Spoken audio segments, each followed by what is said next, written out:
Hi, today's card features the Happy Hedgehog stamp from Blue Night Rubber Stamps. I'm using the Cloud Stencil to create the clouds with PanPastels. This is what the stamp looks like when it comes to you. This is a laminated card that you can use to store your stamp on. This is the Cloud Stencil sold by Blue Night Rubber Stamps. It also is a double-sided stencil, so the top is clouds and the bottom would be your rolling hills.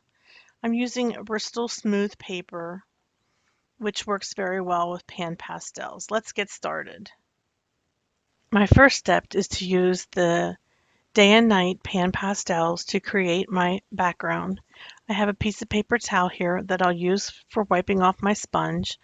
There's the sponge that I'm going to use, and that's the stencil. Again, that's the Cloud Stencil. So I go ahead and start with turquoise, which is the lightest blue. My sponge looks dirty, but it has been cleaned. And what that means is I have wiped it off on a piece of paper towel to remove the previous color of pigment that was being used. The sponge may look stained, but that doesn't impact its ability to apply the PanPastels. I could wash the sponge and it would still look stained and still have no trouble using it. So don't let that fool you.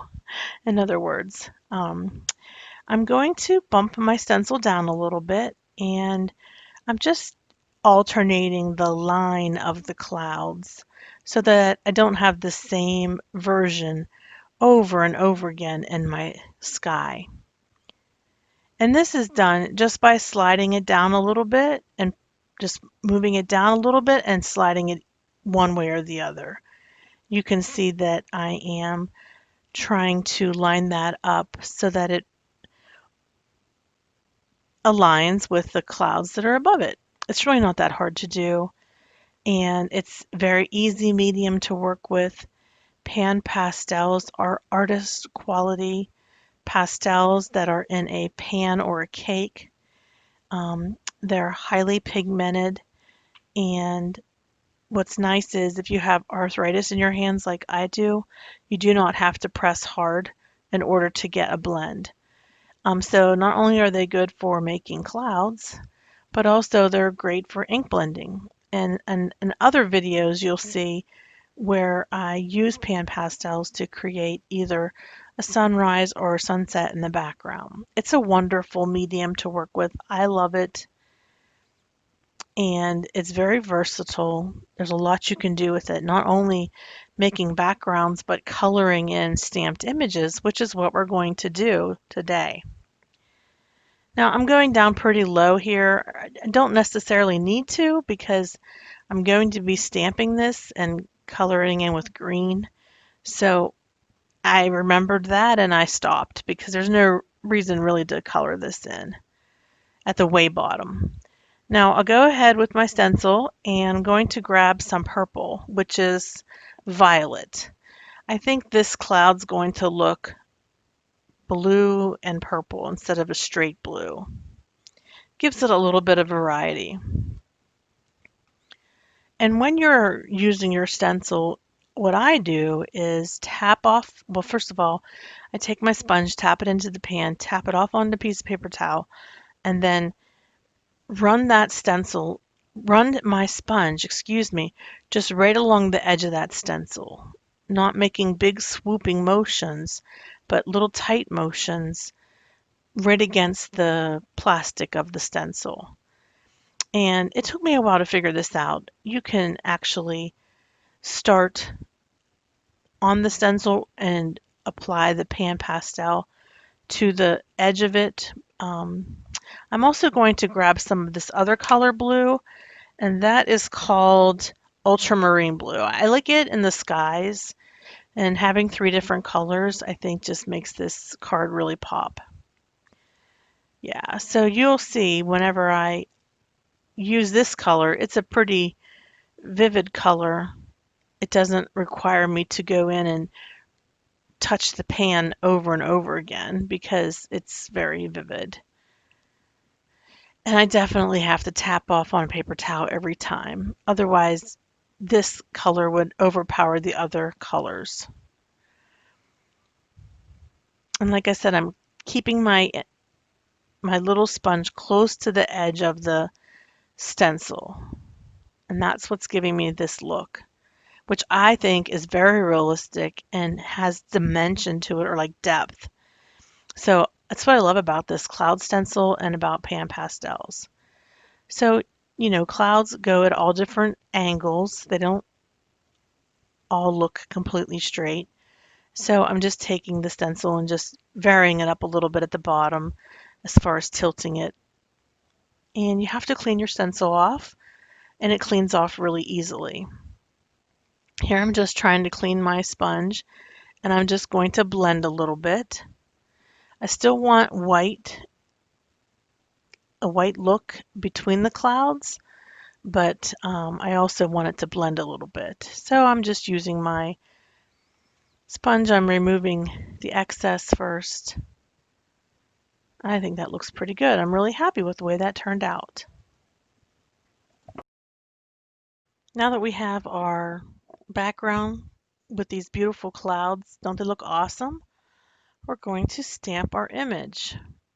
See how those stamps adhere to that laminated sheet? It's the perfect storage system. I'm using VersaFine Clair Black, which is Nocturne ink, and you see this little wood block that I have on top of the stamp. That was created by Blue Night Rubber Stamps.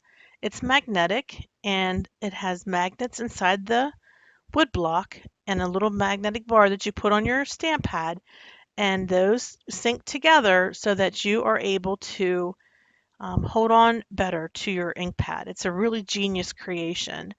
I have several of them for my different ink pads, so I would highly recommend that. It's easier to hold on to your stamp, hold on to your ink that way. I'm taking my heat gun and I'm drying this ink because it is a wet ink and it stays wet for a few minutes, and I don't want anything to smear or be ruined. And so this helps me to have a dry image to start on my next step. So I grabbed the day and night set. I also grabbed my erasers, and this next color that I'm going to apply would be green for the grass and the flowers. So I need to just erase some of this cloud, and it's really not hard at all.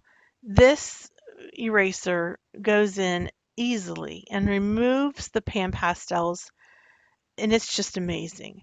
It doesn't leave any staining behind. As far as pan pastels, it just comes up real easy. This eraser is like a pencil, so it makes erasing very, very easy. But you could use the other kind of eraser, which is a block. I would recommend that you stick to a white, which is more of a rubber eraser, than a pink, which is a little bit more of a grittier eraser. That's the standard type of eraser that you would find like at a school or something. This one's just a little bit different consistency for some reason. It just does a better job of preserving the paper as you're erasing. So that's what I'm doing right here, folks. I'm just, that's why I wanted my ink to be completely dry. Otherwise, this would have smeared a bit. Moving on from erasing to coloring, instead of making you watch me erase the entire part of the project, I thought I would go ahead and jump to the coloring using these softy tools. These are a dense sponge. They look like makeup applicators, but they're not. They're specially formulated to be used with the pan pastels. They are available for sale at Blue Night Rubber Stamps. I'm going to start with a brown color so that we can color in the body of our cute little hedgehog. And this is Burnt Sienna Shade. And I have a paper towel nearby because, as I explained earlier, in between colors, you just can wipe off your applicator and dip into another color of pan pastels without worry of cross-contamination. I'm going to go ahead and do all of the fur on his back with this color. What's nice about these Blue Night rubber stamps, the artist does the work for you. You are basically shading in the areas where the artist has the areas to be shaded in. Everything's clearly marked. So I know that these areas I'm going to use the burnt sienna shade because they're darker. And this is my darkest color brown that I'm going to be using. So that was what I love about Blue Night rubber stamps, among many other things. They're beautiful images, but also how easy it is to use them. Okay, the next color that I'm using, you see here. Okay, the next color that I'm using is Raw Umber. And then I switched over to Red Iron Oxide Tint. The Red Iron Oxide Tint is a light color, but it has a little bit of a red iron oxide tint. That's why it's called that. I think it was a great color choice for the bottom part of the hedgehog because I've never seen a hedgehog before as far as in real life, but I have seen a lot of photos of them, and they're always so like pale colored on their bellies and almost pink.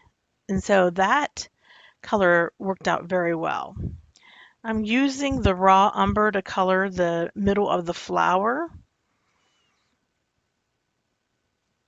and going back in with my tint of red iron oxide just to go around the face. I try not to go near the eyes. I mean, I go around the eyes, but not over the eyes. I try to leave them whitish around the edge of the eyes or the eyes. This hedgehog has closed eyes, but I just think it makes it a lot easier so that you can actually see it then when you take a picture. For my flower, I'm using yellow and a little bit of orange. And it's a great big flower, so just getting that colored in will take me a minute here. But again, easy to color in. With these tools, easy to stay in the lines. There's no trouble. You don't have to apply a great amount of force. You do not have to. It's soft to the touch. And for a person who has arthritis, it's a dream to create with these PanPastels. I love them. I would use them every day if I had time. And using them with Blue Night rubber stamps is such a great pairing. Oh, by the way, this palette that I have here is called Sunrise Sunset. The Sunrise Sunset palette comes with 7 different PanPastels. One of them is white. I have added 4 different colors to my palette, but the palette that you'll get comes with magenta, permanent red, orange, yellow, red iron oxide, and burnt sienna shade, as well as white. I have added a few other colors, including the raw umber, the rich gold, the red iron oxide tint, and the burnt sienna. But it does come with the burnt sienna shade. So you can see that I have my palette filled already. And I took the white out and put it aside because I can always grab it if I need it and add white to a project, which white does come in handy, especially when you're blending colors. The other thing that you'll want to pick up is a colorless blender, which is sold separately. The colorless blender helps you make your skies very smooth and uh, takes the lines away from your skies when you're blending them. This is the day and night set, and I'll tell you the colors that come with it. It has 3 different color blues, phthalo blue, ultramarine blue, and turquoise. It also has violet. It has black, and it has chrome oxide green. Those are the colors plus white, 7 colors that come with this. And then I purchased bright yellow green shade, which you can purchase at Blue Night Rubber Stamps. And then I purchased a couple gray colors to go with my palette here. and I took the white out just to make room for the colors that I had. And I'm in the process of ordering another palette that's empty so that I can put my white and my colorless blender in there. I also have a white that's got like a little bit of sparkle in it, so I want to put that in a separate palette. Then I'll have 3 different palettes. But here I'm coloring the grass, and it's not taking me very long at all. I'm trying to add a little bit of darker green around the outside of the grass blades and make it so that it's not just all one solid color going across. Again, the stamps make it easy to do that because you can just follow the artist's shading where they have the color in darker. So I'm liking this card a lot. I think the flower really pops. I think the coloring of the hedgehog is really cute. And I really like the colors of the clouds. Now that I have it colored in, I need to put it back. Oh, wait a minute. I have a little black marker. I'm just going to go over the eyelash of the hedgehog and go over his little mouth and nose and some little freckles or little spots where his whiskers are. Just to, those kind of faded a little bit from me using the tools on it and the colors of the PanPastels, and I don't want to lose that detail. Okay, back into the stamp positioner it goes using my high powered magnets, and I'm using VersaFine Clair Nocturne ink again.